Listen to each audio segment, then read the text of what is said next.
Hello and welcome to Geek on My Sleeve. I'm your host Peter, and today we are going to be doing a spoiler-free book review on Hell to Pay by Luke Chmilenko, performed by Luke Daniels.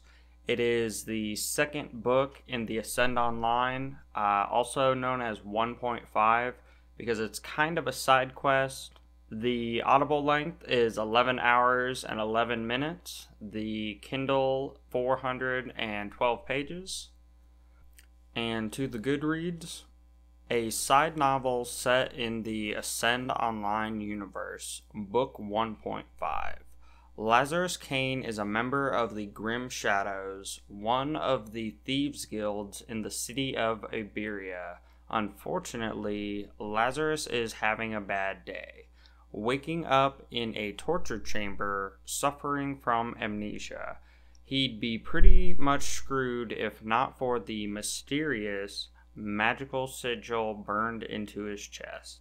Sometimes a really bad day should be shared with others, especially professional torturers. Lazarus will need all of his cunning and skill to work with his comrades, uncovering schemes within schemes, discovering that the Grim Shadows are not the only thieves guild in the city mired in conflict. What's more, the leader of the other guilds, thief lords, don't respond well to treachery.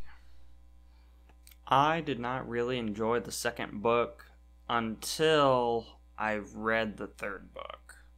Mainly because you don't follow the same characters, and the first book did such a good job getting me invested in those characters. But in the third book, the storylines converge. So, the second book, I had to kind of change my expectations. And the second time going through it, I had to see it more as a world building or lore building book, and after I kind of altered my expectations, I really enjoyed it. And there's a lot. So the first book does a good job laying everything out and showing you all the connections, and everything connects, where the second book, every answer adds more questions. Every time you're like, oh, well, that makes sense if it's done like that, you just start going off, or at least for me, I kept spiraling off into a different direction where I was like, whoa, what could come of this?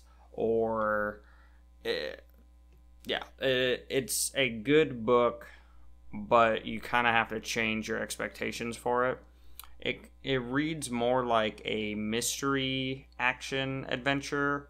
So book 2 adds another layer of like the what is good or what is evil.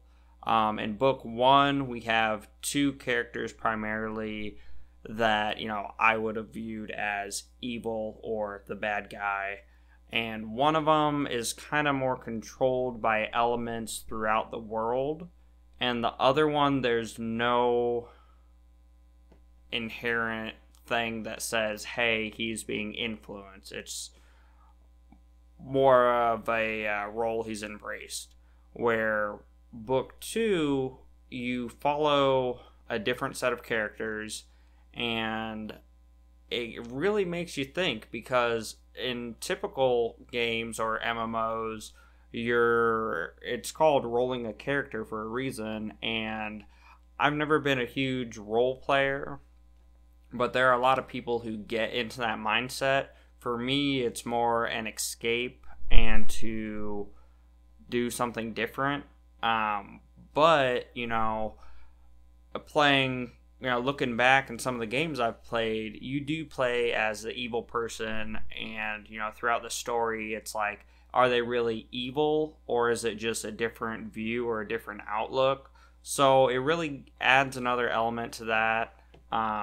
Book 1, you had two people you follow along, and at the beginning you're like, okay, they're evil, and as it progresses, you're like, okay, there's other elements that are influencing them, or are they really evil, or is this just how they want to play the game?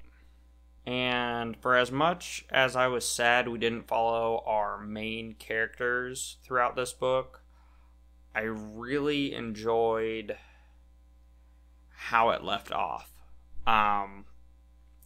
It makes it so that there's so many different angles, so many additional things they can do with it that weren't really explained, and just the way it left off. So there's a lot of additional potential for, more of the books.